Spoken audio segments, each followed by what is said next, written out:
Welcome to Brothers on a Budget.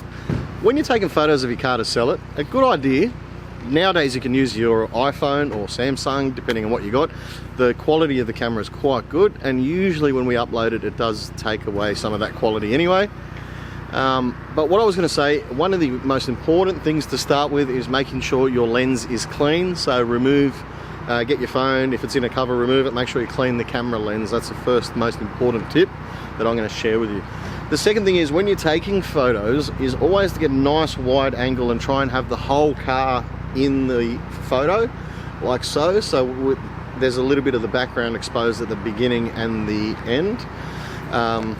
And also try and have a neutral background to the color of the car, preferably not your driveway where the customer's going to see the car, something a little bit different. So on the blue, we've gone with a bit of a silver contour here, and the lines on that brake or through the roller door reflecting on the Commodore really accentuates the nice clean straight lines and the reflection of it as well. So you can play around with some of the background and the sceneries, but important thing is make sure you get nice wide clean shots. Try and get down low and get a few shots. Don't get them at like your eye level. You want to try and sort of get down. I find with some cars, especially like lowered or modified cars, if you can lay the camera almost like just an inch off the ground, you get really good shots. They look really like they come out really phenomenal, depending on obviously your background you choose as well.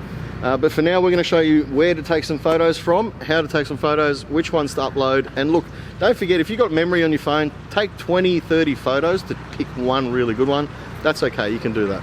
So we're going to go around and show you what to do, how to do it, and yeah, give it a go. Let's go.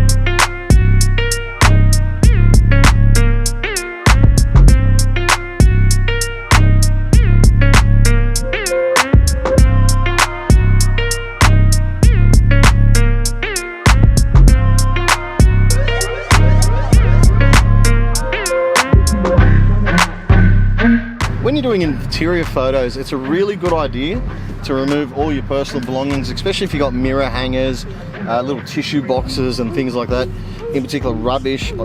There's nothing worse than seeing an interior photo for a car for sale and you can see the sand and dirt up the side of up here in the side of the sills. So one of the biggest things is make sure you try and clean it out to a factory state. You'll get the best photos. Make sure it's nice and clean. And another thing you can try and do is pull the seat back and take the photos from the back seat, and you'll get a better angle of the interior. You might notice if you just look at stuff like Wheels or Motor Magazine, a lot of the time that's how they get the full interior shots. You'll notice they'll lean the seats right back, sit in the middle of the back seat, and they'll get that full panoramic view of the interior. And when you show someone that, it's not a view that they see all the time, so it always presents better than showing them from like your driver's seat, I suppose, where they'll see that all the time. So that's another little tip. Make sure it's clean, no tissues, no tissue boxes. Some of the important things that you should make note is when you're doing photography of your car, and look, if you don't have a really high quality camera or your phone's not one of the latest phones with the good, high resolution images, don't worry, just try and get a friend or someone you know has a camera or has got a decent phone and get them to come out for you. Might cost you a bit of lunch or something like that, but there's always a way around it. But anyway, when you're taking photos, one of the major things is make sure you showcase the whole car in its entirety. Don't cut off the front or back of the car. Try and get photos from every angle, so do from the front right, from the front left, from the back right, back left, and so on. Important to get photos of the interior showing the condition of the dash, and also if you can, a nice close-up of the kilometre reading on there. That always helps to with buyers and people looking for that car in particular. One of the things I like is having photos under the bonnet, having photos in the boot showing cargo space and luggage space and things like that. Things I don't like is when interiors are messy, so make sure your car's nice and clean. Always make sure it's just fresh out of a detail, then you take your photos for selling your car. There's nothing worse than seeing all old bits of rubbish everywhere or dust all over the place. So make sure it's clean, that's the number one I'd say. Nice clear wide angle photos, drop them low, try and get a bit low or like level with the vehicle's headlights, I guess, as opposed to your eye level. Things not to do is cut off photos. Don't get too close and cut off the boot or too close and cut off the bonnet. Try and get far enough to get the whole car. And don't use all different bits and pieces and different photos from all over the place. Try and keep them consistent and clean. The locations all like consistent and clean. The size of the photos all consistent and clean.